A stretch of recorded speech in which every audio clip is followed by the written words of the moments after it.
ಕಾರ್ಮಿಕರ ನಡುವೆ ಕ್ಷುಲ್ಲಕ ಕಾರಣಕ್ಕೆ ಶುರುವಾದಂತಹ ಗಲಾಟೆ ಕೊಲೆಯಲ್ಲಿ ಅಂತ್ಯವಾಗಿರುವಂತಹ ಘಟನೆ ಇದು. ಕೆಲಸದ ವಿಚಾರಕ್ಕೆ ಕಾರ್ಮಿಕರ ನಡುವೆ ಗಲಾಟೆ ಆರಂಭ ಆಗುತ್ತೆ. ಚಾಕುವಿನಿಂದ ಹಲ್ಲೆ ಮಾಡಿ ಇರಿದು ಬರ್ಬರವಾಗಿ ಹತ್ಯೆ ಮಾಡಲಾಗಿದೆ. ಸೈಯದ್ ಮುಬಾರಕ್ ಮೃತ ಕಾರ್ಮಿಕ ಅನ್ನೋದು ಗೊತ್ತಾಗ್ತಾ ಇದೆ. ಸಂಪಿಗೆಹಳ್ಳಿ ಠಾಣೆಯ ಆಕಾಶವಾಣಿ ಲೇಔಟ್ನಲ್ಲಿ ಈ ಘಟನೆ ನಡೆದಿರುವಂಥದ್ದು. ಆರೋಪಿ ಕಾನಿಕನ ಪತ್ತೆಗಾಗಿ ಪೊಲೀಸರು ಬಲೆ ಬೀಸಿದ್ದಾರೆ. ಜಲ್ಲಿ ಮರಳನ್ನು ಲೋಡ್ ಮಾಡುವಂತಹ ಕೆಲಸವನ್ನು ಮಾಡ್ತಾ ಇರ್ತಾರೆ ಕಾರ್ಮಿಕರು.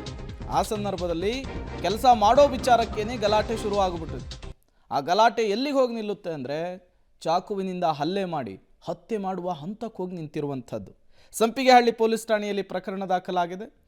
ಪೊಲೀಸರು ಈಗ ಆರೋಪಿಗಾಗಿ ಹುಡುಕಾಟವನ್ನು ನಡೆಸ್ತಿದ್ದಾರೆ. ಸಂಪಿಗೆಹಳ್ಳಿ ಪೊಲೀಸ್ ಠಾಣೆಯಲ್ಲಿ ಪ್ರಕರಣ ದಾಖಲಾಗಿದೆ. ಆರೋಪಿಗಾಗಿ ಪೊಲೀಸರು ಈಗ ಬಲೆಯನ್ನು ಬೀಸಿರುವಂತಹದ್ದು. ಕೆಲಸ ಮಾಡುವಂತಹ ವಿಚಾರಕ್ಕೆ ಶುರುವಾದಂತಹ ಗಲಾಟೆ ಇದು ಕೊಲೆಯೊಂದಿಗೆ ಈಗ ಅಂತ್ಯವಾಗಿದೆ. ಮೃತ ಸೈಯದ್ ಮುಬಾರಕ್ ಅವರ ಫೋಟೋವನ್ನು ಗಮನಿಸ್ತಾ ಇದ್ದೀರಿ.